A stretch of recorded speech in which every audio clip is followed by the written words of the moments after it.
손톱을 봐요. 손톱 밑에 보랏빛 반점이 있잖아요. 이건 심장 문제가 아니에요. 아코니틴 중독이라고요. 손톱을 봐요. 됐습니다. 더 이상 시간 낭비할 여유가 없어요. 경비 불러! 김도현 박사가 손을 들어 경호원을 호출했습니다. 옥부는 다급하게 외쳤습니다. 제 말 좀 들어봐요. 지금 이대로 두면 회장님 돌아가신다고요. 하지만 그 외침은 복도에 공허하게 울려 퍼질 뿐이었습니다. 오늘도 찾아주셔서 감사합니다. 시작하기 전에 구독과 좋아요 버튼 꼭 눌러주시면 큰 힘이 됩니다. 그럼 지금부터 이야기 속으로 들어가 보겠습니다. 5월의 햇살이 참나무 숲 사이로 쏟아져 내리던 날이었습니다.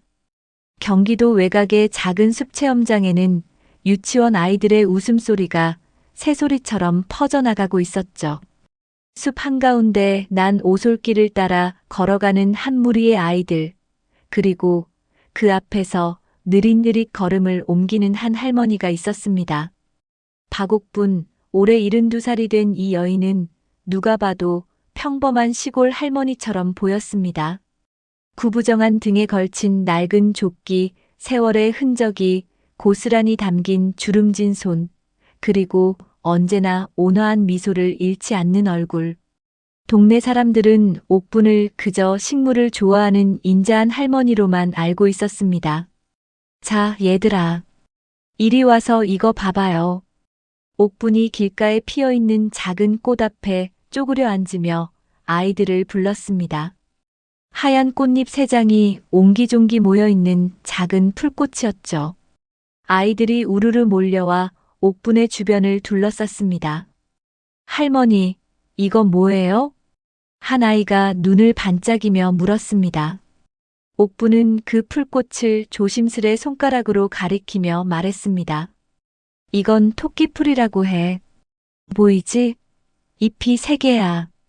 토끼가 이 풀을 좋아해서 토끼풀이라고 부르는 거야. 우와, 진짜요? 토끼가 이거 먹어요? 그럼요. 토끼뿐만 아니라 소도 말도 좋아한단다. 그런데 말이야, 이 꽃으로 예쁜 반지도 만들 수 있어. 옥분의 손이 능숙하게 움직이기 시작했습니다.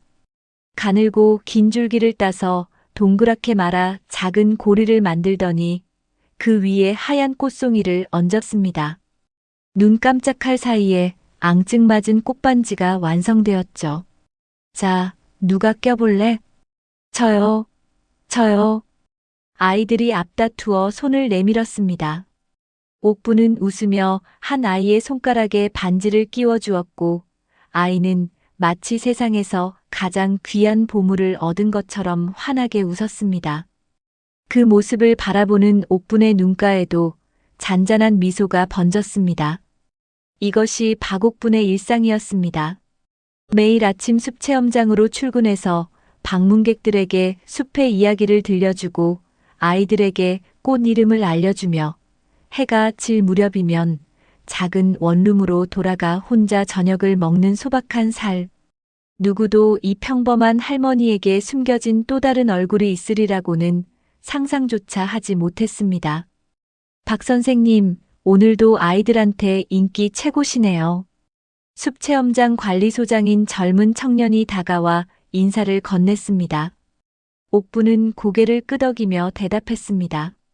아이들이 워낙 순수하니까요. 이 나이에 이렇게 젊은 친구들과 어울릴 수 있다는 게 얼마나 감사한지 몰라요. 선생님처럼 식물 잘 아시는 분이 여기 계셔서 저희가 더 감사하죠. 지난번에 산림청에서 나온 사람들도 선생님 설명 듣고 깜짝 놀랐잖아요. 에이, 그냥 오래 살다 보니 저절로 알게 된 것들이에요. 옥부는 겸손하게 손사래를 쳤습니다. 하지만 관리소장의 말처럼 옥분의 식물 지식은 단순히 오래 살았다고 해서 얻을 수 있는 수준이 아니었습니다. 산림청 전문가들조차 고개를 갸웃거리게 만드는 희귀 식물의 이름을 줄줄 꿰고 있었고, 독초와 약초를 한눈에 구별해내는 눈썰미는 가히 경이로운 수준이었죠. 다만 옥분 자신은 그런 능력을 절대로 드러내려 하지 않았습니다. 마치 무언가를 숨기려는 듯이 말입니다. 오후 3시가 넘어가자 유치원 아이들이 버스를 타고 떠났습니다.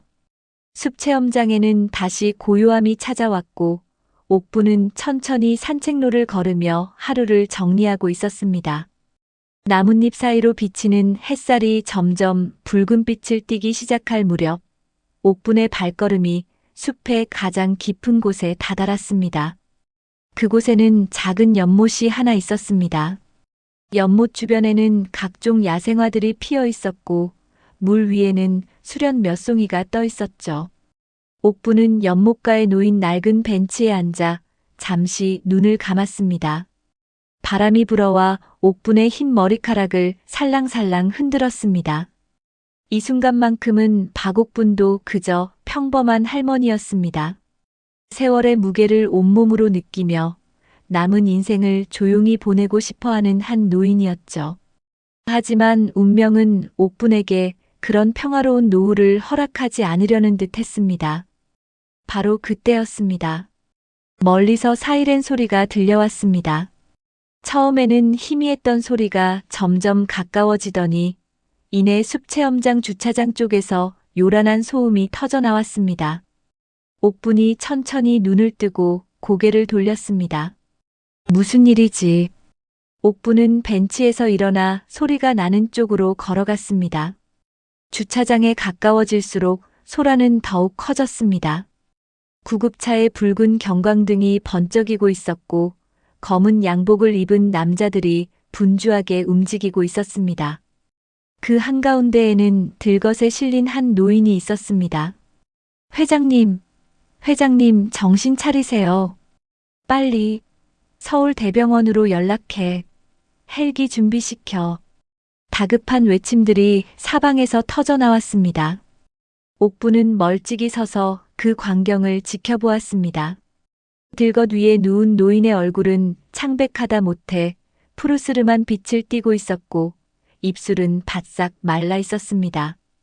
의식이 있는 것 같지 않았습니다. 옥분의 시선이 무심코 그 노인의 손으로 향했습니다. 들것 가장자리로 축 늘어진 손, 그 손톱 밑으로 미세하게 번지고 있는 보랏빛 그림자. 그 순간 옥분의 눈빛이 순식간에 변했습니다. 온화하던 눈동자에 날카로운 빛이 스쳤고 주름진 얼굴 위로 알 수 없는 긴장감이 스멀스멀 올라왔습니다. 옥부는 무언가를 발견한 것입니다. 수십 년의 세월 동안 잊고 살았던, 아니 잊으려고 애썼던 과거의 기억이 한순간에 되살아났습니다. 옥분의 입술이 거의 들리지 않을 정도로 작게 움직였습니다. 이건 심장이 아니야. 구급차의 문이 닫히고 요란한 사이렌 소리와 함께 차량이 출발했습니다. 검은 양복의 남자들이 여러 대의 승용차에 나눠 타고 구급차를 뒤따랐습니다. 순식간에 벌어진 일이었습니다. 불과 몇 분 사이에 주차장은 다시 텅 비었고 숲 체험장에는 아까의 고요함이 돌아왔습니다. 하지만 박옥분만은 그 자리에 우두커니 서 있었습니다. 구급차가 사라진 방향을 바라보는 옥분의 눈빛은 더 이상 인자한 할머니의 것이 아니었습니다. 그것은 무언가를 추적하는 사냥꾼의 눈빛이었고 오랜 세월 봉인해 두었던 본능이 깨어나는 순간이었습니다. 바람이 다시 불어왔습니다. 나뭇잎들이 서걱서걱 소리를 내며 흔들렸고 저 멀리 산 너머로 해가 기울기 시작했습니다. 평화롭던 5월의 숲에 짙은 그림자가 드리우고 있었습니다.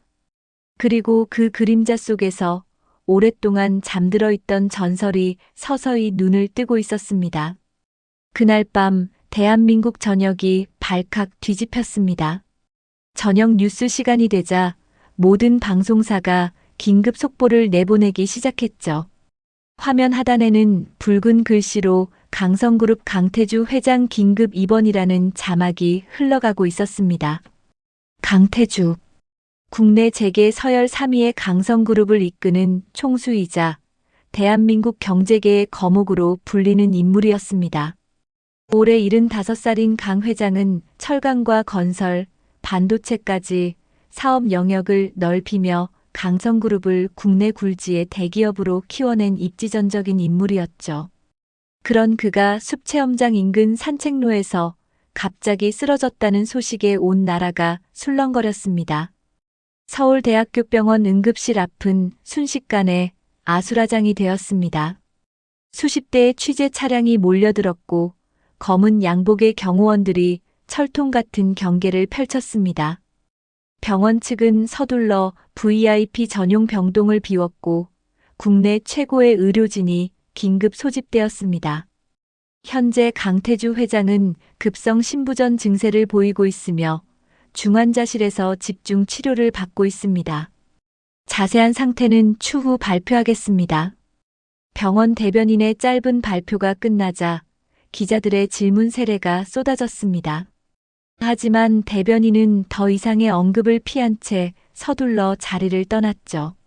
병원 내부에서는 지금 그 어느 때보다 긴박한 상황이 펼쳐지고 있었습니다. VIP 병동 최상층, 특별 집중치료실. 강 회장은 온몸에 각종 의료 장비를 연결한 채 침대에 누워 있었습니다. 심전도 모니터가 불규칙한 파형을 그려내고 있었고 인공호흡기가 쉴 새 없이 작동하고 있었습니다. 그의 얼굴은 이미 핏기를 잃어 창백했으며 눈은 굳게 감긴 채였습니다. 김 박사님, 상태가 어떻습니까? 병실 한쪽에 서 있던 중년의 남자가 다급하게 물었습니다. 강 회장의 장남인 강준혁이었습니다. 48배 나이에 강성그룹 부회장직을 맡고 있는 그는 아버지의 유고, 시 후계자로 내정된 인물이었죠. 하지만 지금 그의 얼굴에는 걱정보다는 묘한 조급함이 서려 있었습니다. 솔직히 말씀드리면 원인을 정확히 파악하지 못하고 있습니다. 대답한 사람은 김도연 박사였습니다. 서울대학교병원 심장내과 최고 권위자이자 강 회장의 주치의로 급히 호출된 인물이었죠.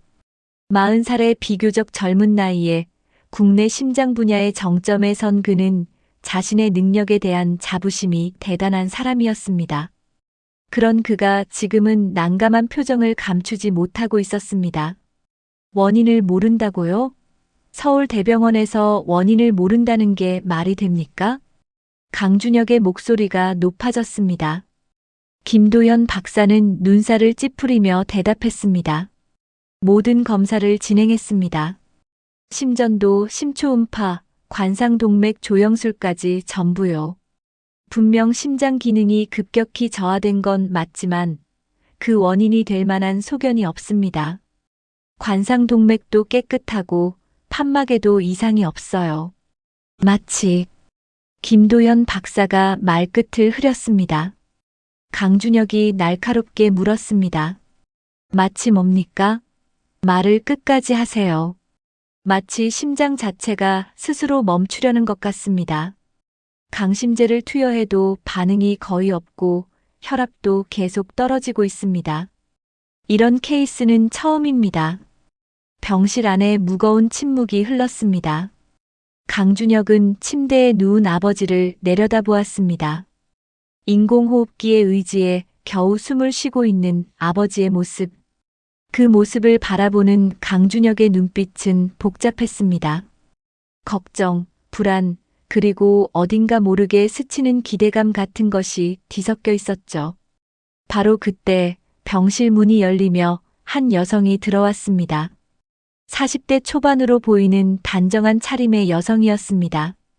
강 회장의 개인 비서인 서미란이었죠. 부회장님, 경찰에서 연락이 왔습니다. 현장 조사를 원한다고 합니다. 경찰이? 왜? 회장님이 쓰러지신 정황이 석연치 않다고 합니다. 주변에서 이상한 가루 같은 게 발견되었다고. 강준혁의 눈빛이 순간적으로 흔들렸습니다. 하지만 그것은 찰나에 불과했고 곧 평소의 차가운 표정을 되찾았습니다. 쓸데없는 짓이군. 산책 중에 심장마비가 온 거야. 경찰이 나설 일이 아니지. 적당히 처리해. 알겠습니다, 부회장님. 서미란이 고개를 숙이며 물러났습니다. 그 순간 서미란과 강준혁의 시선이 찰나 동안 마주쳤습니다. 그 짧은 눈빛 교환 속에 무언가 비밀스러운 신호가 오갔지만 김도연 박사는 환자의 상태를 살피느라 그것을 알아채지 못했습니다. 그 시각 숲 체험장 인근의 작은 원룸. 박옥부는 오래된 나무 책상 앞에 앉아 있었습니다. 책상 위에는 빛바랜 노트 한 권이 펼쳐져 있었고 옥부는 낡은 돋보기 너머로 노트의 내용을 들여다보고 있었습니다. 노트에는 각종 식물들의 그림과 함께 빼곡하게 메모가 적혀 있었죠. 옥분의 손가락이 한 페이지에서 멈췄습니다. 투구꽃. 보라색 꽃잎이 마치 투구를 쓴 것처럼 생긴 아름다운 꽃. 하지만 그 아름다움 뒤에는 치명적인 독성이 숨어 있었습니다. 아코니틴이라는 맹독 성분을 품고 있어 예로부터 암살에 사용되어 온 식물이었죠. 만주투구꽃.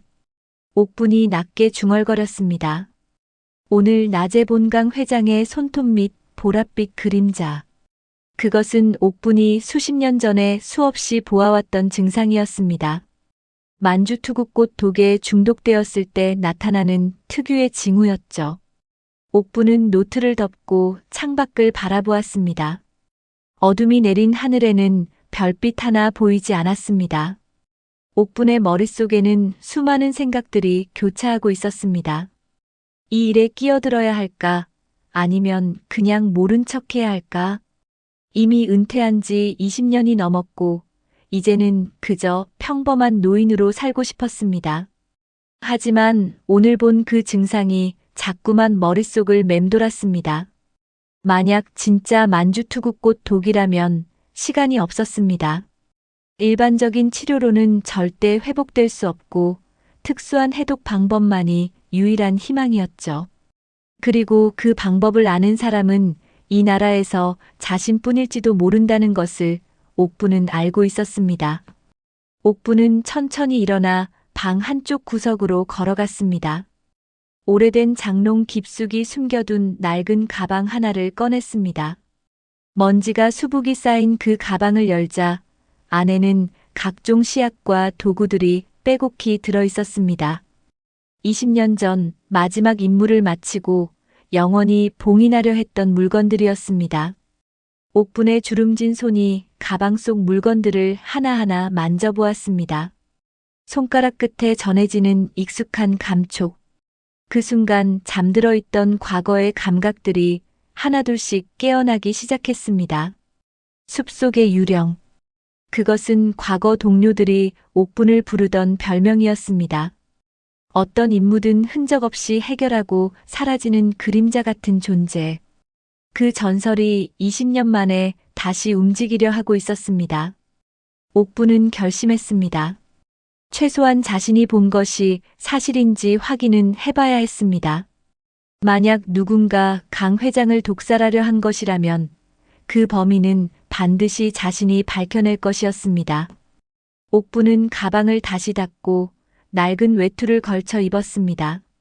그리고 어둠이 깔린 밤거리로 조용히 발걸음을 옮겼습니다. 서울을 향해 떠나는 옥분의 뒷모습이 어둠 속으로 사라졌습니다.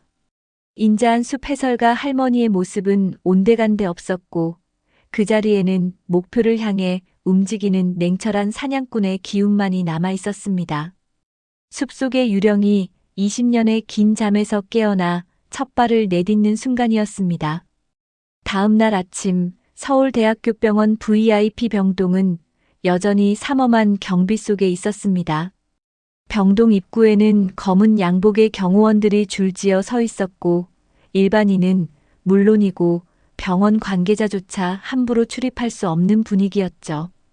강성그룹의 총수가 입원했다는 소식에 재계와 정계 인사들의 문병 행렬이 이어졌지만 대부분은 병실 근처에도 가지 못한 채 로비에서 발길을 돌려야 했습니다. 그 시각 병원 정문 앞에 한 노인이 서 있었습니다. 낡은 회색 외투에 구겨진 면바지, 그리고 세월의 무게가 느껴지는 구분등. 박옥분이었습니다. 옥부는 밤새 버스를 갈아타며 서울까지 올라왔고 이른 아침부터 병원 앞을 서성이고 있었습니다. 옥부는 병원 건물을 올려다보며 잠시 생각에 잠겼습니다. 20년 전이라면 이런 경비쯤은 아무것도 아니었을 것입니다. 하지만 지금은 상황이 달랐죠. 70이 넘은 나이에 체력도 예전 같지 않았고 무엇보다 공식적인 신분이 없었습니다. 그냥 무턱대고 찾아가 봐야 쫓겨나기 십상이었습니다. 하지만 옥분에게는 방법이 있었습니다. 오랜 세월 현장에서 체득한 노하우가 있었죠. 옥부는 병원 후문 쪽으로 천천히 걸어갔습니다. 후문에는 물류 차량들이 드나들고 있었고 경비는 정문에 비해 상대적으로 허술했습니다.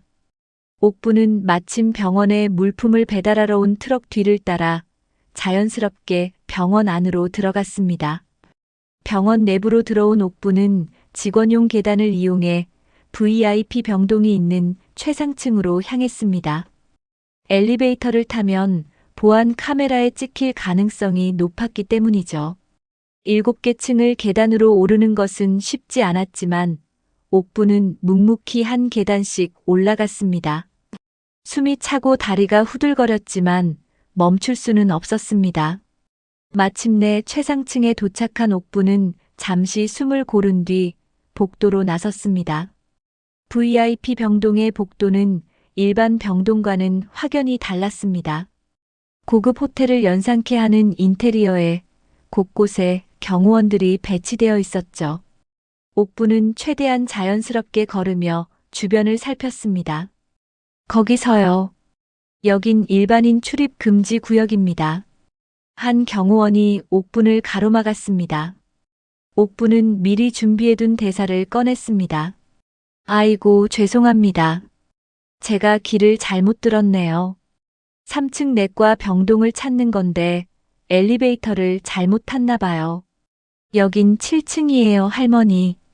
엘리베이터 타고 내려가세요. 네. 감사합니다. 옥부는 고개를 숙이며 물러났습니다. 하지만 그 짧은 순간에도 옥분의 눈은 복도 끝에 있는 특별병실의 위치와 경호원 배치 상황을 정확히 파악하고 있었습니다. 경호원은 총 4명, 병실 앞에 2명, 복도 양쪽 끝에 각각 1명씩. 일반적인 방법으로는 접근이 불가능했습니다. 옥부는 일단 병원 1층 로비로 내려왔습니다. 로비 한쪽 구석에 마련된 대기 의자에 앉아 상황을 정리했습니다. 정면 돌파는 불가능하고 우회로를 찾아야 했습니다. 옥분의 시선이 로비 한쪽에 있는 안내 데스크로 향했습니다. 그리고 그 옆에 붙어 있는 면회 안내 게시판을 발견했죠.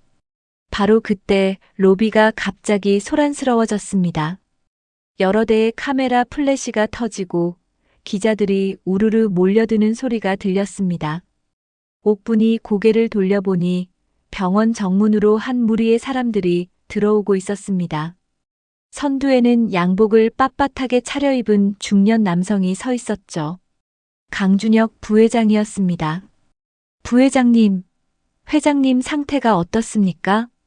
후계 구도에 변화가 있습니까? 강성그룹 주가가 급락하고 있는데 대책이 있습니까? 기자들의 질문이 쏟아졌지만 강준혁은 묵묵부답으로 엘리베이터를 향해 걸어갔습니다. 그의 뒤로 비서인 서미란과 여러 명의 수행원들이 따랐습니다. 옥부는 그 모습을 주의 깊게 관찰했습니다. 강준혁의 표정은 굳어 있었지만 어딘가 모르게 여유로워 보였습니다. 아버지가 사경을 헤매고 있는데 아들의 표정에서 절박함이 느껴지지 않았죠. 옥부는 직감적으로 무언가 이상하다고 느꼈습니다.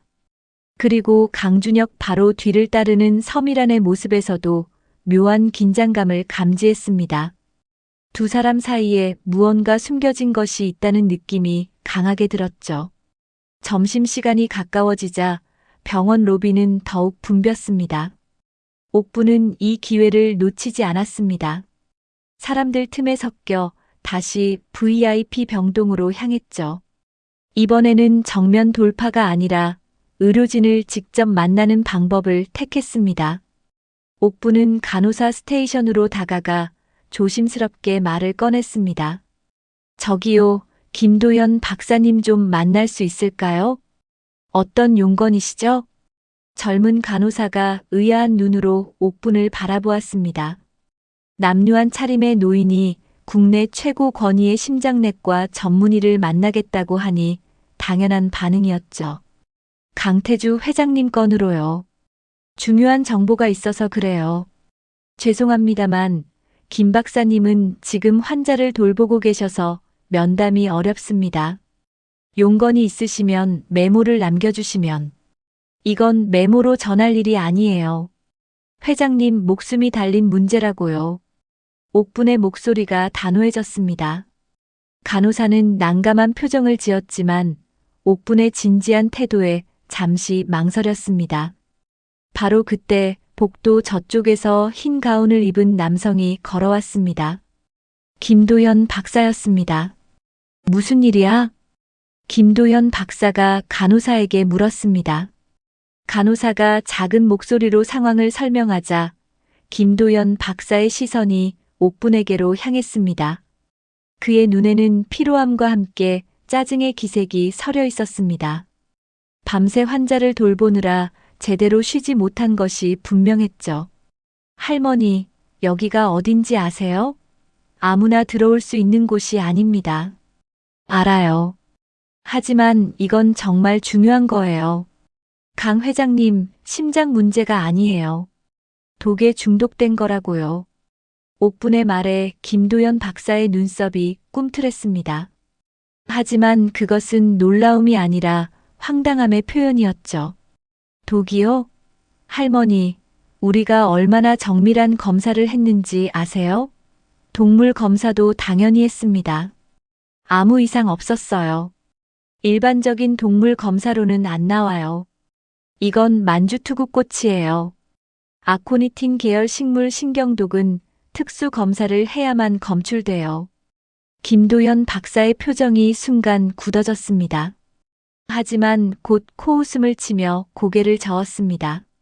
만주투구꽃이요? 할머니가 어디서 그런 단어를 주워 들으셨는지 모르겠지만 여기는 서울대학교 병원입니다. 나라에서 제일 까는 의료진이 모여 있는 곳이라고요. 인터넷에서 본 정보로 전문가한테 훈수 두시려는 겁니까? 김도연 박사의 말투는 점점 차가워졌습니다. 주변에 있던 간호사들도 옥분을 이상한 눈으로 바라보기 시작했습니다. 옥분은 굴하지 않고 다시 한번 말했습니다. 손톱을 봐요. 손톱 밑에 보랏빛 반점이 있을 거예요. 그게 아코니틴 중독의 증거라고요. 그랬습니다. 더 이상 시간 낭비할 여유가 없어요. 경비 불러. 김도연 박사가 손을 들어 경호원을 호출했습니다. 옥분은 다급하게 외쳤습니다. 제 말 좀 들어봐요. 지금 이대로 두면 회장님 돌아가신다고요. 하지만 그 외침은 복도에 공허하게 울려 퍼질 뿐이었습니다. 경호원 2명이 다가와 옥분의 양팔을 잡았습니다. 옥분은 저항했지만 70이 넘은 노인의 힘으로는 역부족이었습니다. 이 할망구가 미쳤나? 여기가 어디라고 와서 행패야. 경호원 중 하나가 퉁명스럽게 내뱉었습니다. 옥분은 끌려가면서도 김도연 박사를 향해 소리쳤습니다. 후회할 거예요. 내 말이 맞다는 걸 알게 될 거라고. 하지만 김도연 박사는 이미 등을 돌린 채 병실 쪽으로 걸어가고 있었습니다. 그의 귀에는 옥분의 말이 그저 치매 노인의 헛소리로만 들렸을 뿐이었죠. 옥분은 결국 병원 밖으로 쫓겨났습니다. 정문 앞 인도에 내팽개쳐지듯 밀려난 옥분은 비틀거리며 겨우 중심을 잡았습니다. 병원 건물을 올려다보는 옥분의 눈빛은 분노와 절박함으로 이글거리고 있었습니다. 하지만 동시에 그 눈 속에는 흔들림 없는 결의도 담겨 있었습니다. 이 정도로 포기할 박옥분이 아니었습니다. 숲속의 유령은 언제나 목표를 달성해왔고 이번에도 예외는 아닐 터였습니다. 옥부는 구겨진 외투에 먼지를 털며 중얼거렸습니다. 좋아. 정상적인 방법이 안 통하면 다른 방법을 쓰면 되지.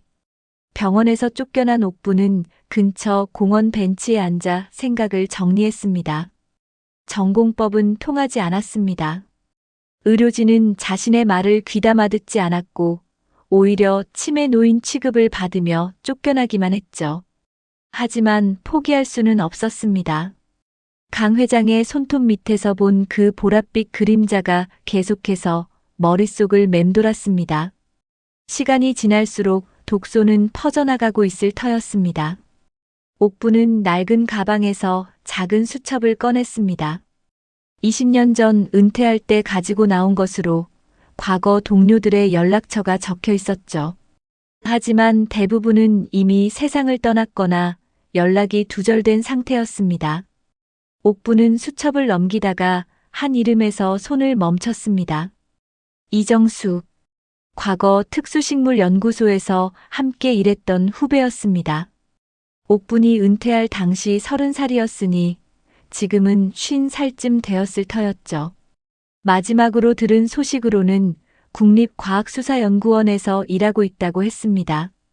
연락이 될지는 미지수였지만 시도해볼 가치는 있었습니다. 옥부는 공원 근처 편의점으로 가서 선불 유심 카드를 하나 구입했습니다. 오래전부터 몸에 밴 습관이었죠. 추적당할 위험이 있는 연락은 절대로 개인 전화로 하지 않는다는 원칙. 새 유심을 오래된 휴대폰에 끼우고 수첩에 적힌 번호를 눌렀습니다. 신호음이 4번 울린 뒤 상대방이 전화를 받았습니다. 여보세요? 낯익은 목소리가 들려왔습니다. 20년이라는 세월이 흘렀지만 그 특유의 억양은 변하지 않았습니다. 옥부는 잠시 감정을 추스른 뒤 입을 열었습니다. 정수야, 나야. 박옥분이야. 전화기 너머로 침묵이 흘렀습니다. 한참 뒤에야 떨리는 목소리가 들려왔습니다. 박 선생님, 살아계셨습니까? 저희는 다들 돌아가신 줄. 살아있어. 자세한 건 나중에 말하고 지금 급한 일이 있어서 그래. 옥부는 상황을 간략하게 설명했습니다. 강 회장의 중독 증상, 병원에서 쫓겨난 일, 그리고 자신의 판단에 대해서요. 이정수는 말없이 듣고 있다가 조심스럽게 물었습니다. 만주투구꽃이라고 확신하십니까? 100%야. 그 증상은 절대로 잊을 수가 없어. 83년 만주 임무 때 봤던 거랑 똑같거든.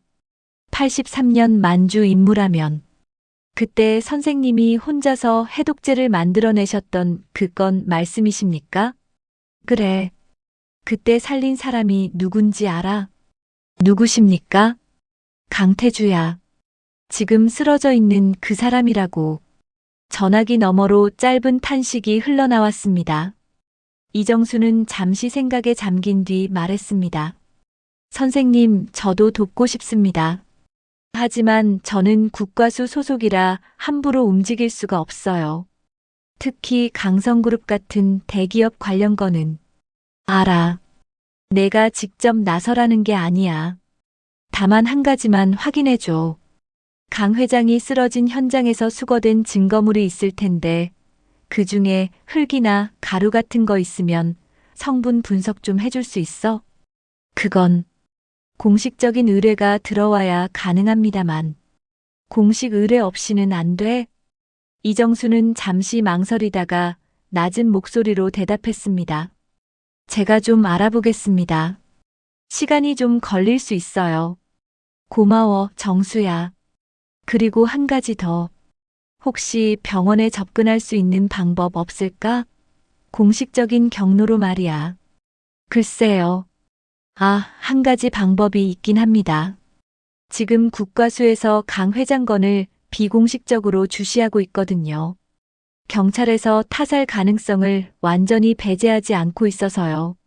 제가 명목상 자문 요청을 넣으면 선생님을 외부 전문가로 데리고 갈 수 있을지도 모릅니다. 그렇게 해줘. 가능한 빨리. 알겠습니다. 연락드리겠습니다. 전화를 끊은 옥부는 벤치에서 일어나 하늘을 올려다보았습니다.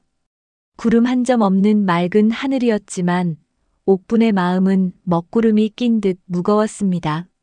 시간이 촉박했습니다. 만주투구꽃 독은 서서히 신경계를 마비시키며 일정 시간이 지나면 해독제를 투여해도 소용이 없게 됩니다. 그 시간이 얼마 남지 않았다는 것을 옥부는 누구보다 잘 알고 있었죠.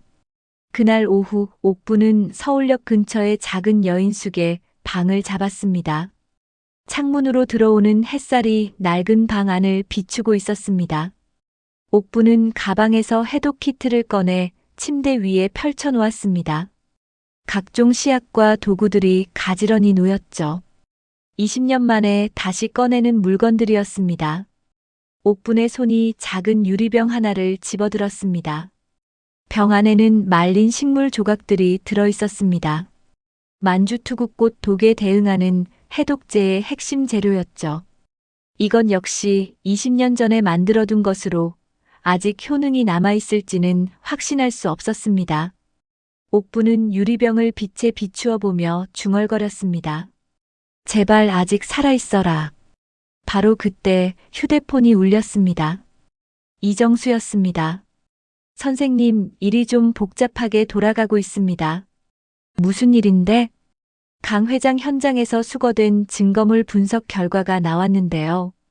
정체불명의 식물성 분말이 검출되었습니다. 그런데 일반 데이터베이스에서는 매칭되는 게 없어요. 당연하지. 만주투구꽃은 국내에서 거의 자생하지 않는 희귀종이야. 일반 데이터베이스에 정보가 없을 수밖에. 그게 더 큰 문제가 있습니다. 강성그룹 측에서 경찰 조사를 방해하고 있어요. 증거물 분석 결과를 외부에 공개하지 말라고 압력을 넣고 있다고 합니다. 옥분의 눈이 가늘어졌습니다.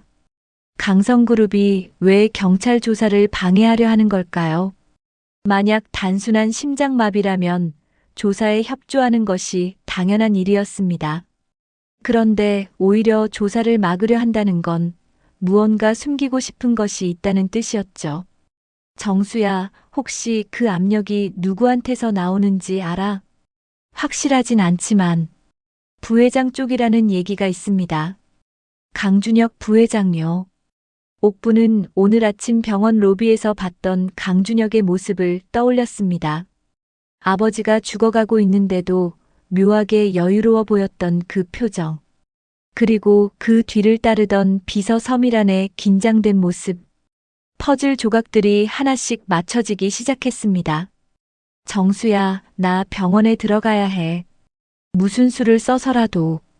선생님, 위험합니다. 강준혁 부회장이 조사를 방해하고 있다면 선생님이 나서는 걸 가만두지 않을 거예요. 알아. 하지만 가만히 있을 수는 없어. 강 회장이 죽으면 진실은 영원히 묻히게 돼. 그리고 범인은 유유히 빠져나가겠지. 이정수는 한숨을 쉬더니 말했습니다. 알겠습니다. 제가 방법을 찾아볼게요.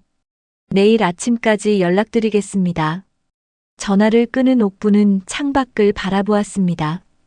해가 저물어 가고 있었습니다. 붉은 노을이 서울의 빌딩 숲 사이로 번지고 있었죠. 어딘가에서 구급차 사이렌 소리가 들려왔습니다. 옥부는 그 소리를 들으며 강 회장의 상태를 걱정했습니다. 지금쯤 어떻게 되어 있을까요? 아직 버티고 있을까요? 아니면 이미. 옥부는 고개를 저으며 부정적인 생각을 떨쳐냈습니다. 아직 포기하기엔 일렀습니다. 자신이 할 수 있는 모든 것을 해봐야 했죠. 옥부는 해독 키트를 다시 가방에 넣고 침대에 누워 눈을 감았습니다. 내일을 위해 체력을 비축해야 했습니다. 하지만 잠은 쉽게 오지 않았습니다. 20년 전의 기억들이 파편처럼 떠올랐죠. 특수식물 연구소 시절 수많은 임무를 수행했던 날들. 그 중에서도 83년 만주 임무는 특히 기억에 남는 것이었습니다. 당시 30살이었던 강태주는 정부의 비밀 경제사절단으로 만주에 파견되었다가 정체불명의 독에 중독되었죠.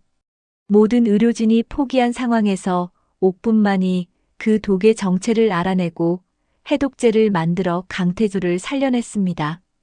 그때 강태주가 옥분에게 했던 말이 아직도 귀에 생생했습니다. 은인이십니다. 이 은혜는 평생 잊지 않겠습니다. 그 약속이 진심이었는지 옥분은 알 수 없었습니다. 은퇴 후 일반인으로 돌아간 옥분과 재벌 총수가 된 강태주 사이에는 어떤 접점도 없었으니까요. 하지만 그건 중요하지 않았습니다. 중요한 것은 지금 한 사람의 목숨이 위태롭다는 것이었고, 옥분에게는 그를 살릴 수 있는 지식이 있다는 것이었습니다. 옥분은 결심을 굳혔습니다. 무슨 일이 있어도 강 회장을 살려내겠다고요. 그것이 과거의 인연 때문이든 정의를 위해서든 아니면 단순히 자신의 능력을 증명하기 위해서든 상관없었습니다. 숲속의 유령은 맡은 임무를 반드시 완수하는 존재였으니까요. 밤이 깊어갔습니다. 창밖에서는 도시의 불빛들이 반짝이고 있었고 옥분은 마침내 깊은 잠에 빠져들었습니다. 내일이면 또 다른 싸움이 기다리고 있었습니다. 하지만 옥분은 두렵지 않았습니다. 오히려 오랫동안 잊고 있었던 삶의 긴장감이 온몸에 퍼지는 것을 느꼈죠. 숲속의 유령이 완전히 깨어나고 있었습니다. 다음 날 새벽 옥분은 휴대폰 진동 소리에 눈을 떴습니다.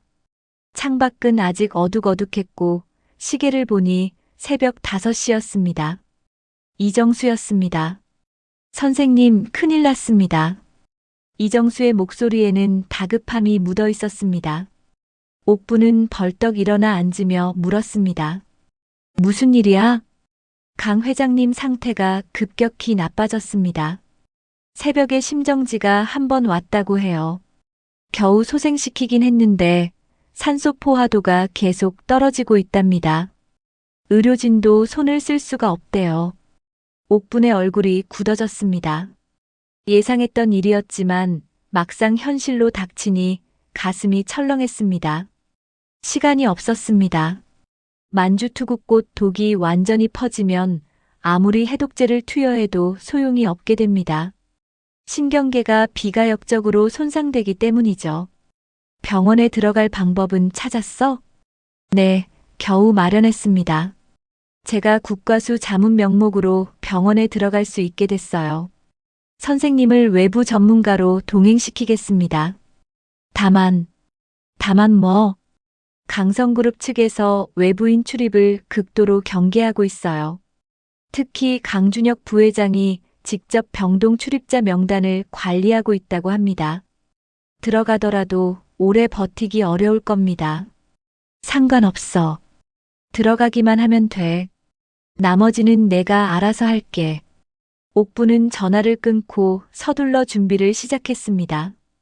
해독 키트가 든 가방을 챙기고 최대한 단정해 보이도록 옷매무새를 다듬었습니다. 거울에 비친 자신의 모습을 보며 옥분은 쓴웃음을 지었습니다. 70이 넘은 노인이 세상을 상대로 싸우려 하다니 객관적으로 보면 무모하기 짝이 없는 일이었죠. 하지만 옥분에게는 물러설 곳이 없었습니다. 오전 9시 옥분은 서울대학교병원 정문 앞에서 이정수를 만났습니다. 20년 만의 재회였지만 감상에 젖을 시간은 없었습니다. 이정수는 옥분에게 방문증을 건네며 말했습니다.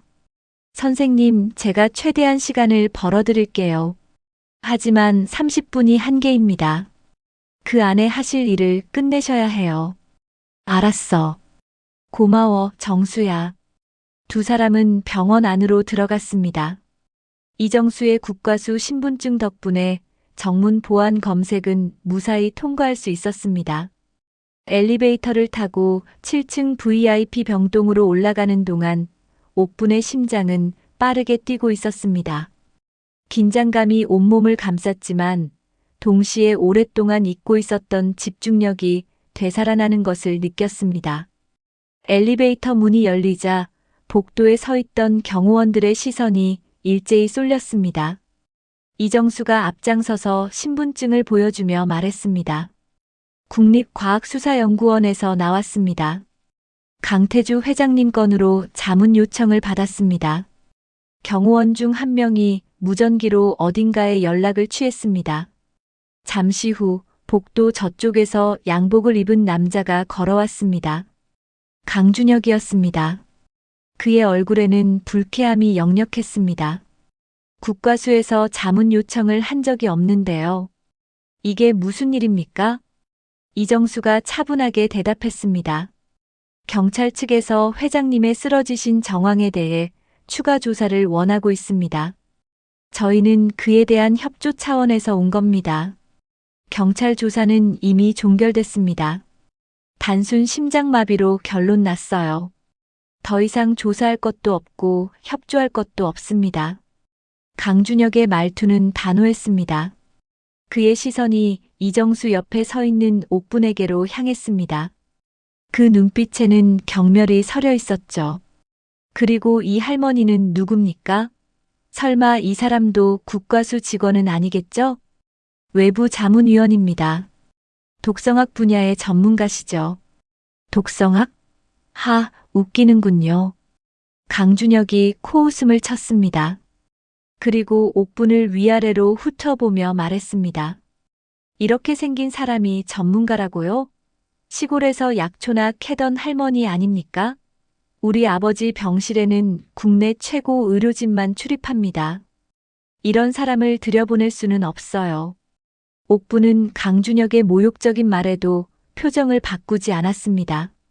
다만 그 눈빛만은 날카롭게 강준혁을 응시하고 있었죠.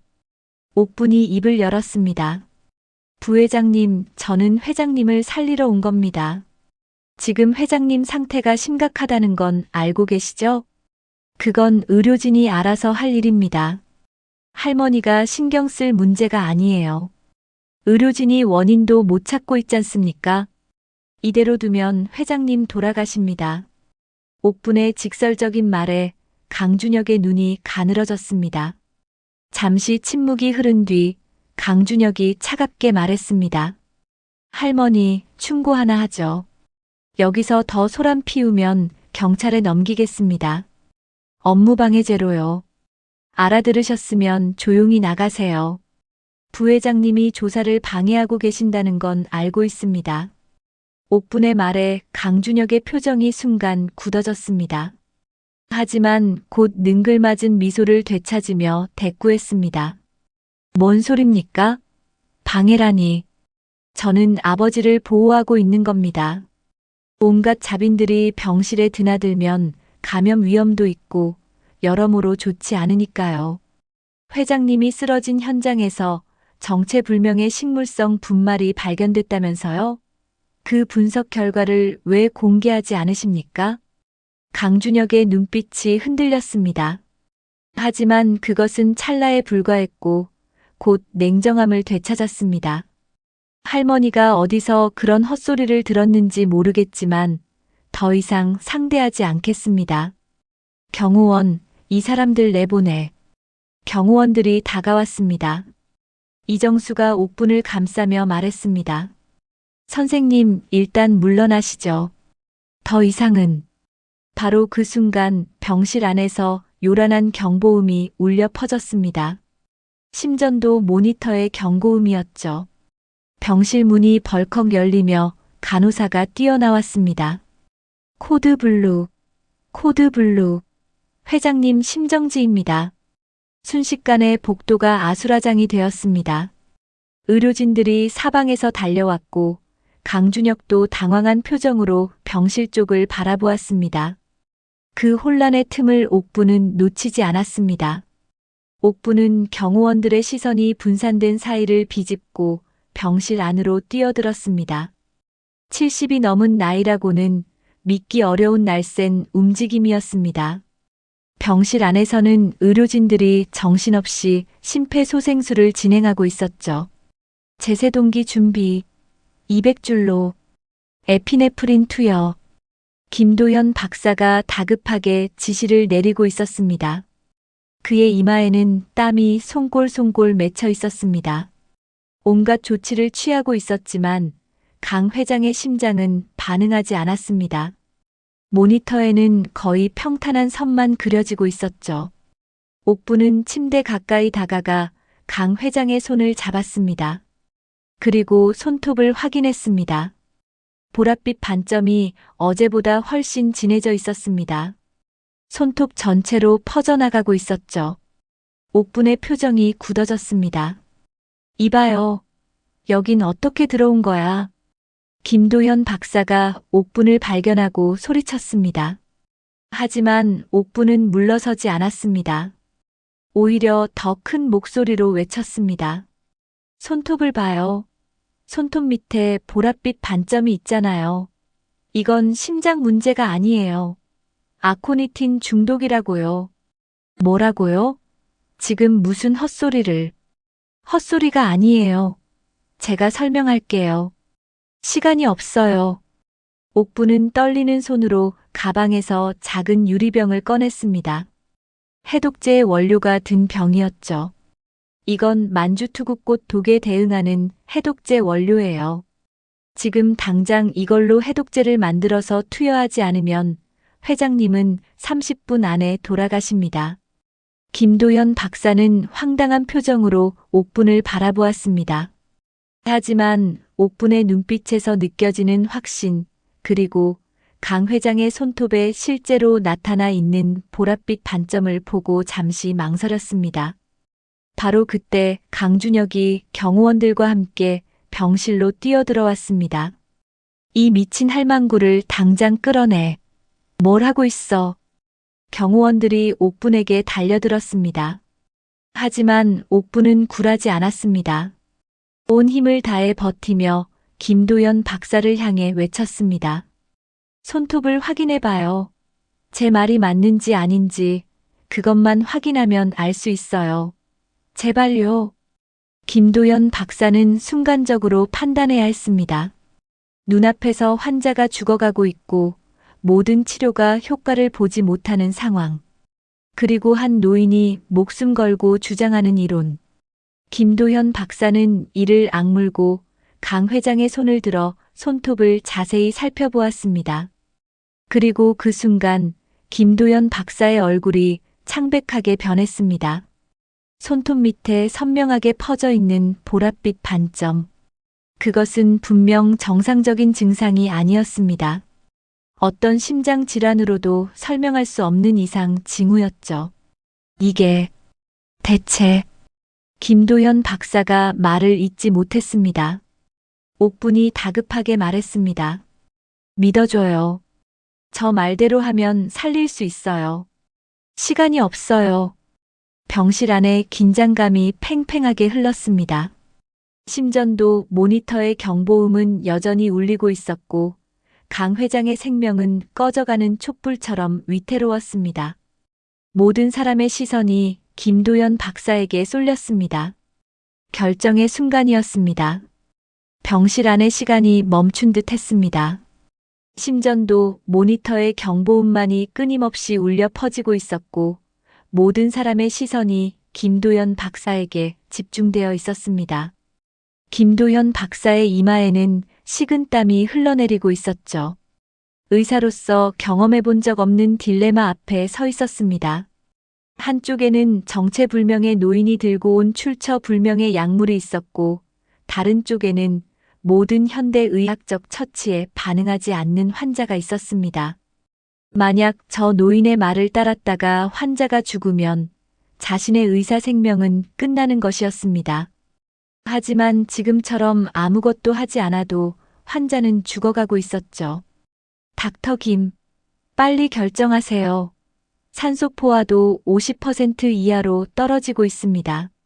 간호사의 다급한 외침이 김도현 박사의 귀를 때렸습니다. 시간이 없었습니다. 김도현 박사는 다시 한번 강 회장의 손톱을 바라보았습니다. 분명히 보랏빛 반점이 퍼져 있었습니다. 이것은 자신이 알고 있는 어떤 심장 질환의 증상과도 일치하지 않았죠. 제발요. 믿어주세요. 옥분의 간절한 목소리가 들려왔습니다. 경호원들에게 붙잡힌 채로도 옥부는 김도연 박사를 똑바로 바라보고 있었습니다. 그 눈빛에는 거짓이 없었습니다. 수십 년간 환자를 대해온 김도현 박사는 사람의 눈빛이 진실을 말하는지 아닌지 어느 정도 구별할 수 있었죠. 경호원, 잠깐 그 할머니 놔줘봐. 김도현 박사가 말했습니다. 강준혁이 버럭 소리쳤습니다. 뭐 하는 겁니까? 이 미친 노인네 말을 믿겠다는 거예요? 부회장님, 지금 회장님이 죽어가고 있습니다. 제가 할 수 있는 건 다 했어요. 아무것도 안 통합니다. 솔직히 말씀드리면 저도 이제 어떻게 해야 할지 모르겠습니다. 김도현 박사의 솔직한 고백에 병실 안이 술렁였습니다. 국내 최고의 심장내과 전문의가 손을 들었다는 뜻이었으니까요. 강준혁의 얼굴이 일그러졌습니다. 그러니까 저 총구석 할망구한테 맡기겠다는 겁니까? 우리 아버지 목숨을 저런 사람한테요? 다른 방법이 있으면 말씀해 주세요. 저는 모르겠습니다. 강준혁은 입술을 꽉 깨물었습니다. 그의 눈동자가 미세하게 흔들리고 있었죠. 마치 무언가 계산을 하는 것 같은 눈빛이었습니다. 잠시 후 강준혁이 차갑게 내뱉었습니다. 좋습니다. 대신 책임은 전부 당신들이 지는 겁니다.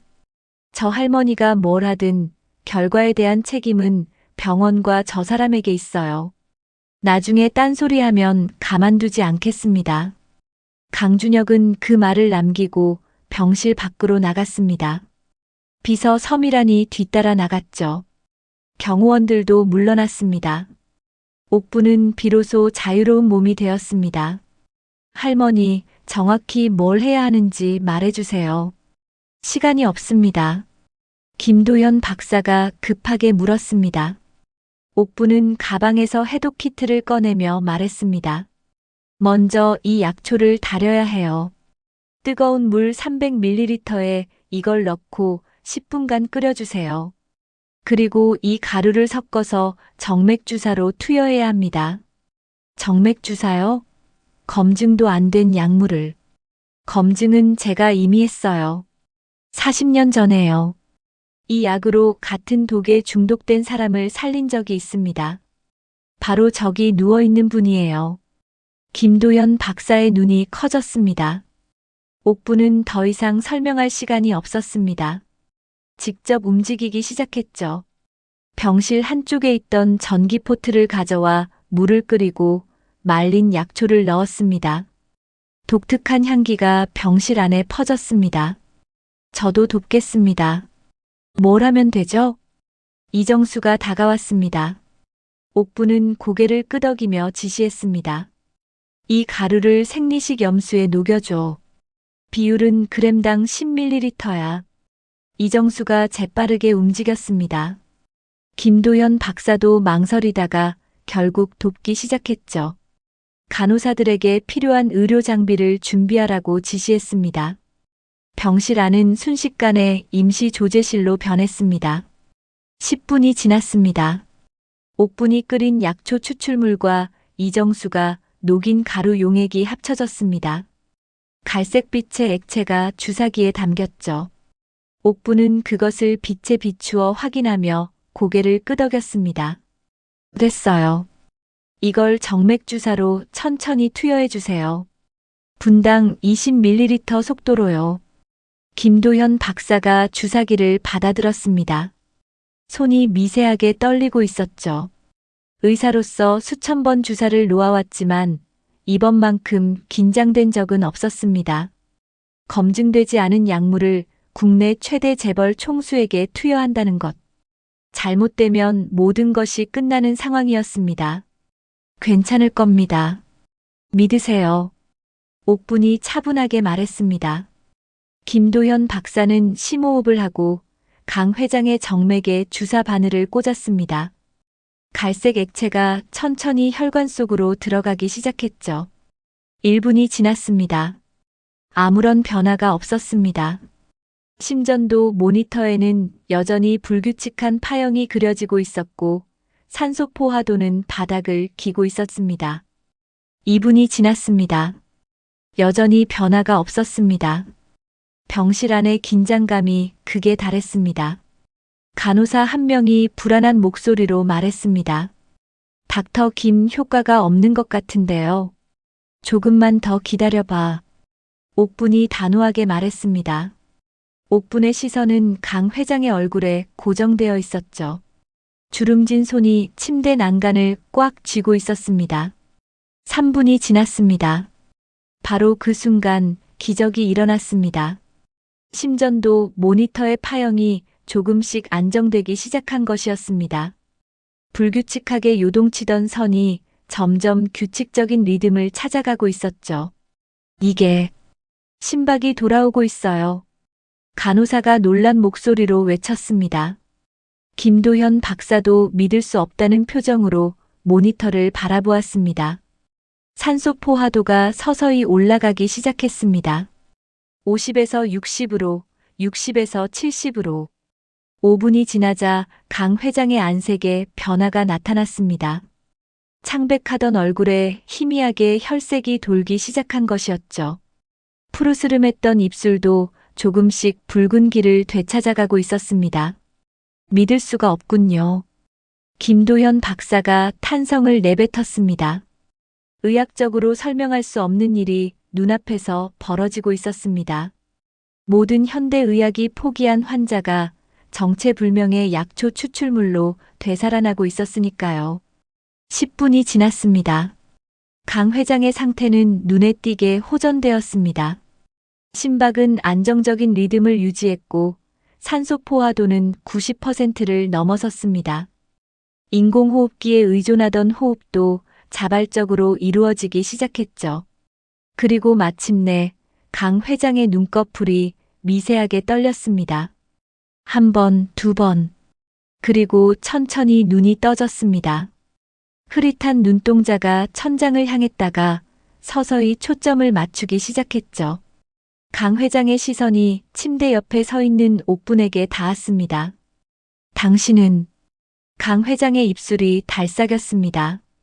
목소리는 거의 들리지 않을 정도로 작았지만 옥분은 그 입모양을 읽을 수 있었습니다. 옥분은 부드러운 미소를 지으며 말했습니다. 오래간만이에요, 회장님. 40년 만이네요. 강 회장의 눈에 놀라움이 스쳤습니다. 흐릿한 기억 속에서 무언가를 더듬는 것 같았죠. 그리고 잠시 후 강 회장의 눈가에 눈물이 맺혔습니다. 박 교수님. 그 한마디에 병실 안이 술렁였습니다. 김도현 박사와 간호사들이 놀란 눈으로 옥분을 바라보았습니다. 교수라고요? 저 남루한 차림의 노인이요? 옥분은 강 회장의 손을 가만히 잡았습니다. 일단 쉬세요. 이야기는 나중에 해도 돼요. 강 회장은 고개를 미세하게 끄덕이며 다시 눈을 감았습니다. 하지만 이번에는 죽음의 문턱에서 헤매는 것이 아니라 편안한 잠에 빠져드는 것이었습니다. 심전도 모니터는 안정적인 파형을 그려내고 있었고 생명의 위기는 일단 넘긴 것 같았습니다. 옥분은 그제야 긴장을 풀며 한숨을 내쉬었습니다. 온몸에서 힘이 빠져나가는 것을 느꼈죠. 70이 넘은 몸으로 버티기에는 너무 긴박한 시간이었습니다. 할머니, 아니, 박 교수님, 정체가 대체 뭡니까? 김도현 박사가 조심스럽게 물었습니다. 그의 목소리에는 아까까지의 오만함은 온데간데 없고 경외심 비슷한 것이 담겨 있었습니다. 옥분은 쓴웃음을 지으며 대답했습니다. 그냥 식물 좀 아는 늙은이에요. 그것보다 더 중요한 일이 남았어요. 더 중요한 일이요? 회장님을 이 지경으로 만든 범인이 아직 잡히지 않았잖아요. 그리고 그 범인은 아마 이 병원 안에 있을 겁니다. 옥분의 눈빛이 다시 날카롭게 변했습니다. 숲속의 유령이 아직 임무를 끝내지 않았다는 것을 알리는 눈빛이었죠. 강 회장이 안정을 찾자 병실 안의 분위기가 완전히 달라졌습니다. 조금 전까지만 해도 옥분을 치매 노인 취급하던 의료진들이 이제는 경외심 어린 눈빛으로 옥분을 바라보고 있었죠. 김도연 박사는 특히 복잡한 표정이었습니다. 자신이 저지른 오만함에 대한 부끄러움과 눈앞에서 벌어진 기적에 대한 놀라움이 뒤섞여 있었습니다. 박 교수님 정말 죄송합니다. 어제 제가 너무 무례하게 굴었습니다. 김도연 박사가 고개를 숙이며 말했습니다. 옥부는 손을 내저으며 대답했습니다. 그랬어요. 당신 입장에서는 당연한 반응이었어요. 아무런 증거도 없이 찾아온 낯선 노인의 말을 어떻게 믿겠어요. 중요한 건 결국 믿어줬다는 거예요. 그 결단이 회장님 목숨을 살린 겁니다. 김도연 박사는 말없이 고개를 끄덕였습니다. 옥분의 말에서 진심이 느껴졌기 때문이었죠. 원망이나 비난 대신 이해와 위로를 건네는 옥분의 모습에서 김도연 박사는 단순한 의학 지식 이상의 무언가를 느꼈습니다. 인간에 대한 깊은 통찰과 연륜이 담긴 따뜻함이었습니다. 그런데 교수님, 아까 범인이 병원 안에 있다고 하셨는데 혹시 누군지 짐작이 가십니까? 이정수가 조심스럽게 물었습니다. 옥부는 잠시 생각에 잠기더니 낮은 목소리로 대답했습니다. 확신은 없어요. 하지만 정황상 의심 가는 사람은 있죠. 누구입니까? 강준혁 부회장과 그 비서 서미란이에요. 병실 안에 침묵이 흘렀습니다. 아들이 아버지를 독살하려 했다는 말이나 다름없었으니까요. 김도현 박사가 난감한 표정으로 말했습니다. 그건 심각한 의혹인데요. 증거가 있으십니까? 아직 확실한 증거는 없어요. 하지만 몇 가지 정황이 맞아떨어져요. 옥부는 자신이 관찰한 것들을 하나씩 설명하기 시작했습니다. 첫째, 강준혁 부회장은 아버지가 사경을 헤매는 상황에서도 이상하리만큼 침착했어요. 보통 자식이라면 당황하고 절박해하는 게 정상인데 그 사람 눈에서는 그런 게 느껴지지 않았죠. 오히려 뭔가를 기다리는 것 같은 여유로움이 있었어요. 옥분의 말에 이정수가 고개를 끄덕였습니다. 자신도 비슷한 느낌을 받았기 때문이었죠.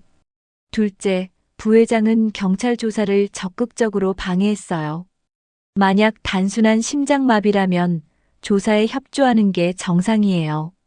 아버지를 쓰러뜨린 원인을 밝혀내야 재발을 막을 수 있으니까요.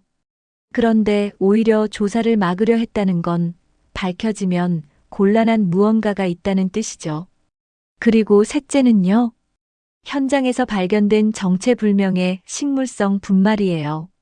정수야, 내가 말했잖아.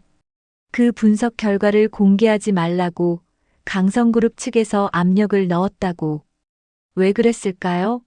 그 분말이 만주투구꽃이라는 게 밝혀지면 곤란한 사람이 있기 때문이에요. 옥분의 추리는 논리적이었습니다. 하지만 모두 정황 증거에 불과했죠. 법적으로 유죄를 입증하기에는 턱없이 부족했습니다. 교수님 말씀이 맞다 해도 이걸로 부회장을 잡을 수는 없어요. 확실한 증거가 필요합니다. 김도현 박사가 현실적인 문제를 지적했습니다. 옥분도 그 점은 알고 있었죠. 알아요. 그래서 증거를 찾아야 해요. 그리고 그 증거는 분명히 있을 겁니다. 어디에요? 만주투구꽃은 국내에서 거의 자생하지 않는 희귀 식물이에요. 구하려면 특별한 경로를 통해야 하죠. 불법 거래상이나 해외 밀수를 통해서요. 그 거래 기록을 추적하면 범인에게 닿을 수 있어요. 옥분의 말에 이정수의 눈이 반짝였습니다. 그건 제가 조사해 볼 수 있습니다. 국과수에서 불법 약물 거래 네트워크 데이터베이스에 접근할 수 있거든요. 그래, 그걸 좀 알아봐줘. 그리고 한 가지 더. 옥부는 잠시 말을 멈추고 창밖을 바라보았습니다. 무언가를 깊이 생각하는 표정이었죠. 범인은 내가 회장님을 살린 걸 알게 되면 가만히 있지 않을 거예요. 자기 계획이 틀어졌으니까요. 아마 다음 수를 두려고 하겠죠. 다음 수라면요? 증거를 없애거나 아니면 회장님을 다시 노리거나 어쩌면 나를 없애려 할 수도 있고요. 병실 안에 긴장감이 감돌았습니다. 옥분의 말이 과장이 아니라는 걸 모두 느낄 수 있었죠. 재벌가의 후계 구도가 걸린 문제였고 그 뒤에는 상상할 수 없는 규모의 돈과 권력이 얽혀 있었습니다. 그 정도 이해관계라면 사람 목숨 하나쯤은 아무것도 아닐 수 있었죠. 일단 회장님 경호를 강화해야겠네요. 병원 측에 요청하겠습니다. 김도연 박사가 말했습니다. 옥부는 고개를 저었습니다. 기존 경호원은 믿을 수 없어요. 그들은 강성그룹 소속이에요. 부회장 지시를 따르는 사람들이죠. 그럼 어떻게 해야 합니까? 경찰에 공식적으로 수사를 요청해야 해요. 살인미수 혐의로요. 그래야 경찰 인력으로 회장님을 보호할 수 있어요. 이정수가 고개를 끄덕였습니다. 제가 경찰 측에 연락해 보겠습니다. 아까 분석한 식물성 분말 결과를 근거로 수사 착수를 요청할 수 있을 것 같아요. 그래, 서둘러줘. 이정수는 휴대폰을 들고 병실 밖으로 나갔습니다. 옥부는 침대에 누워있는 강 회장을 바라보았습니다. 아직 의식이 완전히 돌아오지 않아 깊은 잠에 빠져 있었죠. 옥분의 머릿속에는 40년 전의 기억이 스쳐 지나갔습니다. 그때도 강태주는 이렇게 침대에 누워 있었습니다. 젊고 패기 넘치던 사업가가 정체불명의 독에 쓰러져 죽음의 문턱을 넘나들었죠. 모든 의료진이 포기한 상황에서 옥분만이 그를 살려냈습니다. 그리고 40년이 지난 지금 같은 일이 반복되고 있었습니다. 마치 운명처럼 얽힌 두 사람의 인연이었죠. 얼마 후 병실 문이 열리며 이정수가 돌아왔습니다. 표정이 밝지 않았죠. 선생님, 문제가 생겼습니다. 무슨 문제? 경찰 측에서 수사 착수를 주저하고 있어요. 강성그룹 측에서 이미 손을 쓴 것 같습니다. 위에서 압력이 내려왔다고 하더군요. 옥분의 표정이 굳어졌습니다. 예상했던 일이었지만 막상 현실이 되니 막막했습니다. 강성그룹의 영향력은 경찰에까지 미치고 있었던 것이죠. 그럼 다른 방법을 찾아야겠네요. 다른 방법이요? 범인이 스스로 꼬리를 드러내게 만드는 거예요. 옥분의 눈빛이 날카롭게 빛났습니다. 수십 년 전 현장에서 갈고 닦은 경험이 되살아나고 있었죠. 숲속의 유령은 정면 돌파가 안 될 때 우회로를 찾는데 능했습니다. 어떻게요? 미끼를 던지는 거예요.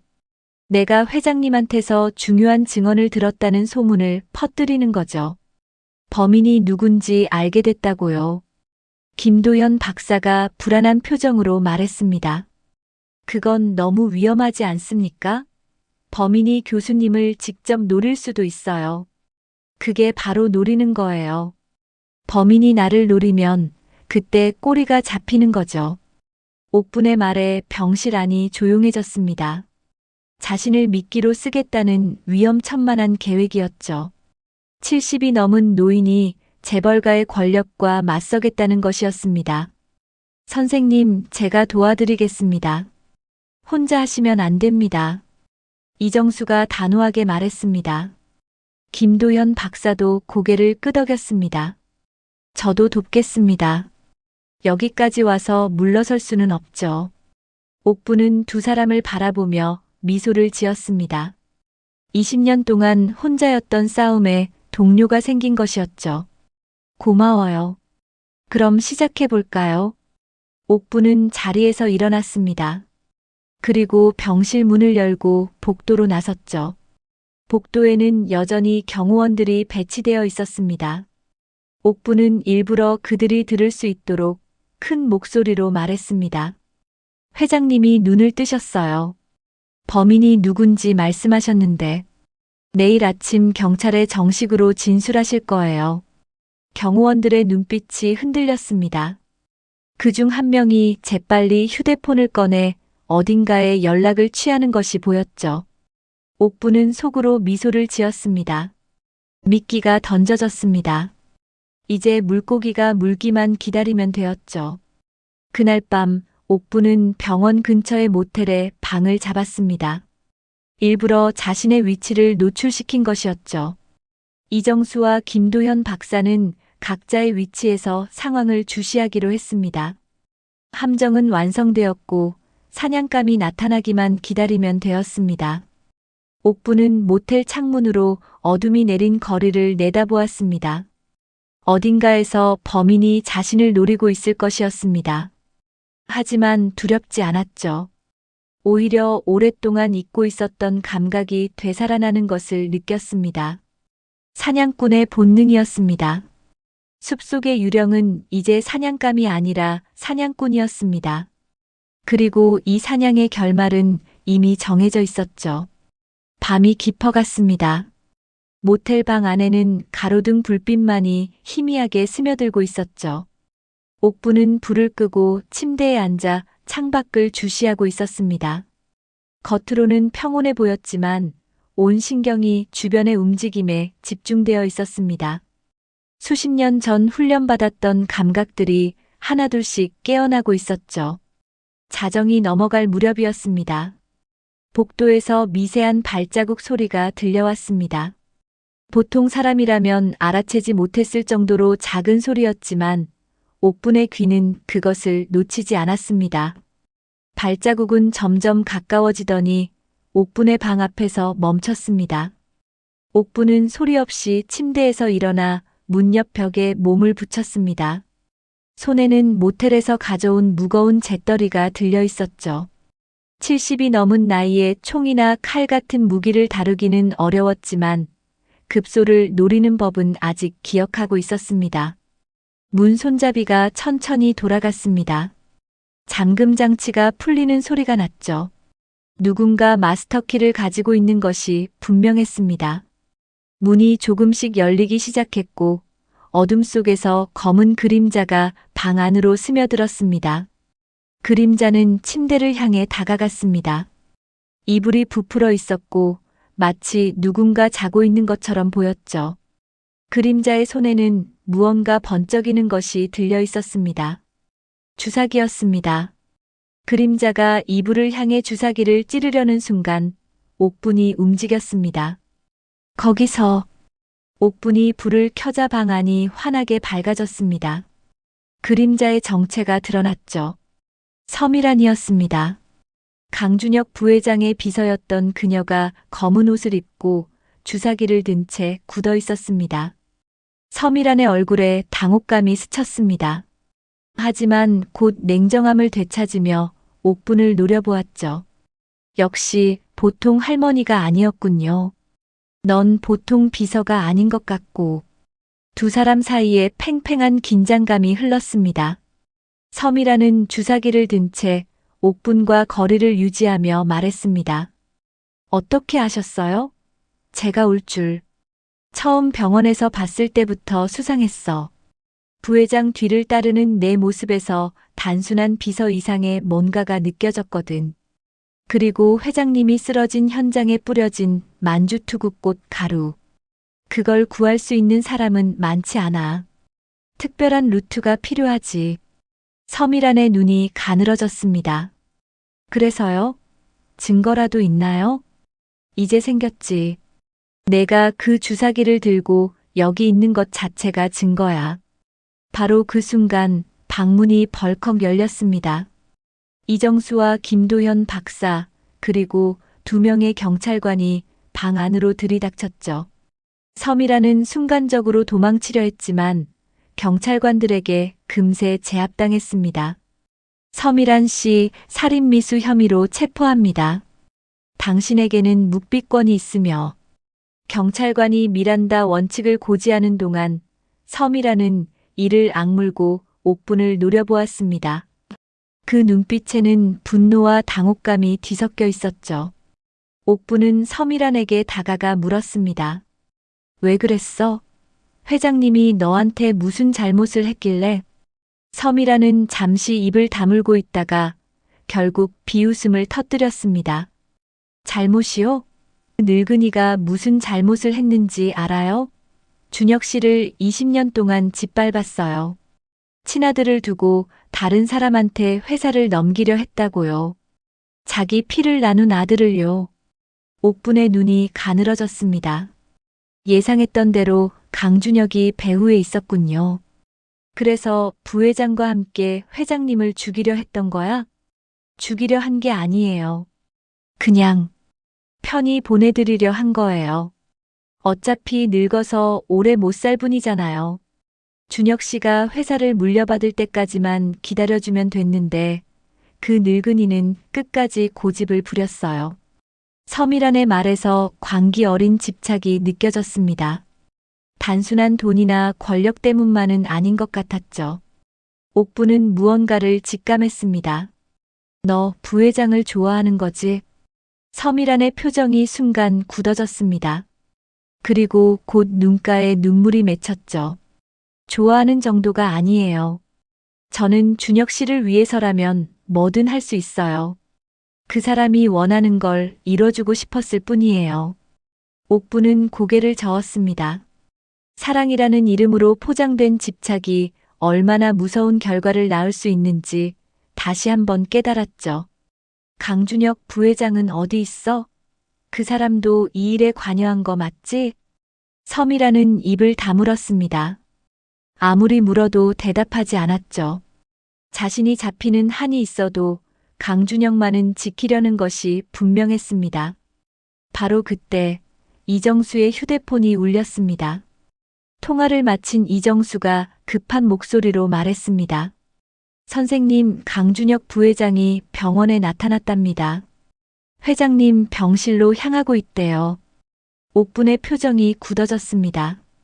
서미란이 실패했다는 걸 알면 강준혁은 직접 마무리하려 들 것이었습니다. 더 이상 지체할 시간이 없었죠. 병원으로 가자. 빨리. 옥분 일행은 서둘러 모텔을 나섰습니다. 경찰차에 올라타 사이렌을 울리며 병원으로 달렸죠. 새벽 3시에 텅 빈 도로를 경찰차가 질주했습니다. 10분 만에 병원에 도착했습니다. 옥부는 엘리베이터를 기다릴 시간도 아까워 계단으로 뛰어 올랐습니다. 70이 넘은 나이에 7층 계단을 뛰어오르는 것은 무리였지만 지금은 그런 걸 생각할 때가 아니었습니다. VIP 병동에 도착했을 때 복도에는 이상한 정적이 흐르고 있었습니다. 경호원들은 보이지 않았고 간호사 스테이션도 텅 비어 있었죠. 옥부는 불길한 예감을 느끼며 강 회장의 병실로 달려갔습니다. 병실 문을 열어젖히자 소름 끼치는 광경이 눈앞에 펼쳐졌습니다. 강준혁이 침대 옆에 서서 아버지의 산소호흡기에 손을 대고 있었던 것이죠. 강 회장은 눈을 뜬 채 아들을 바라보고 있었습니다. 그 눈에는 슬픔과 체념이 담겨 있었습니다. 멈춰. 옥분이 소리쳤습니다. 강준혁이 고개를 돌렸죠. 그의 얼굴에는 광기 어린 미소가 번져 있었습니다. 왔군요, 할머니. 아니, 박옥분 교수님이라고 해야 하나? 산소호흡기에서 손 떼. 지금 당장. 왜요? 어차피 이 늙은이는 죽을 운명이에요. 제가 조금 앞당기는 것뿐이죠. 강준혁의 손이 산소호흡기의 튜브를 잡았습니다. 조금만 힘을 주면 산소 공급이 끊길 상황이었죠. 옥부는 한 발짝 다가서며 말했습니다. 내 비서 섬이라는 이미 체포됐어. 모든 게 끝났어. 더 이상 발버둥 쳐봐야 소용없어. 강준혁의 표정이 순간 일그러졌습니다. 하지만 곧 다시 광기 어린 웃음을 터뜨렸죠. 미란이가 잡혔다고요? 그래도 상관없어요. 미란이는 저를 위해서라면 입을 열지 않을 거예요. 그리고 증거도 없잖아요. 이 방에서 무슨 일이 일어났는지는 아무도 모르는 거예요. 아무도 모른다고? 옥부는 품에서 작은 녹음기를 꺼냈습니다. 붉은 불빛이 깜빡이고 있었죠. 방금 전 대화가 모두 녹음되고 있었던 것이었습니다. 내가 직접 자백한 거야. 아버지를 죽이려 했다고. 이게 증거가 아니면 뭐가 증거겠어? 강준혁의 얼굴이 창백하게 변했습니다. 손이 부들부들 떨리기 시작했죠. 그 순간 병실 뒤편에서 경찰들이 뛰어들어왔습니다. 강준혁은 저항할 힘도 없이 체포되었습니다. 아버지, 이게 다 아버지 때문이에요. 왜 저를 인정해주지 않은 거예요? 왜? 강준혁이 끌려나가면서 절규했습니다. 그 모습을 바라보는 강 회장의 눈가에서 눈물이 흘러내렸습니다. 아들을 잘못 키운 아버지의 회한이 담긴 눈물이었죠. 병실에 정적이 흘렀습니다. 옥부는 천천히 강 회장의 침대 옆으로 다가갔습니다. 강 회장이 떨리는 목소리로 말했습니다. 박 교수님, 2번이나 제 목숨을 살려주셨군요. 어떻게 이 은혜를, 은혜 같은 거 생각하지 마세요. 저는 그냥 제가 해야 할 일을 한 것뿐이에요. 옥부는 강 회장의 손을 가만히 잡았습니다. 주름진 두 손이 서로 맞닿았죠. 이제 푹 쉬세요. 모든 게 끝났어요. 강 회장은 고개를 끄덕이며 눈을 감았습니다. 창밖으로 동이 트기 시작했습니다. 어둠을 뚫고 새벽빛이 병실 안으로 스며들었죠. 긴 밤이 끝나고 있었습니다. 며칠 후 옥부는 다시 숲체험장으로 돌아왔습니다. 아무 일도 없었다는 듯이 낡은 조끼를 입고 오솔길을 걸었죠. 아이들이 달려와 옥분을 반겼습니다. 할머니, 어디 갔다 오셨어요? 며칠 동안 안 보여서 걱정했어요. 응, 할머니가 좀 볼 일이 있었어. 이제 다 끝났어. 옥부는 미소를 지으며 아이들의 머리를 쓰다듬었습니다. 그리고 길가에 피어있는 토끼풀을 가리키며 말했죠. 자, 오늘은 할머니가 예쁜 꽃반지 만드는 법을 알려줄게. 누가 배워볼래? 저요. 아이들의 웃음소리가 숲속에 울려 퍼졌습니다. 옥분의 얼굴에도 평화로운 미소가 번졌죠. 숲속의 유령은 다시 긴 잠에 들었습니다. 하지만 누군가 자신을 필요로 한다면 언제든 다시 깨어날 준비가 되어 있었죠.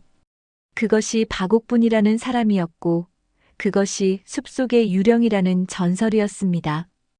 햇살이 참나무 숲 사이로 쏟아져 내렸습니다. 평화로운 5월의 오후였습니다. 오늘 이야기 어떠셨습니까?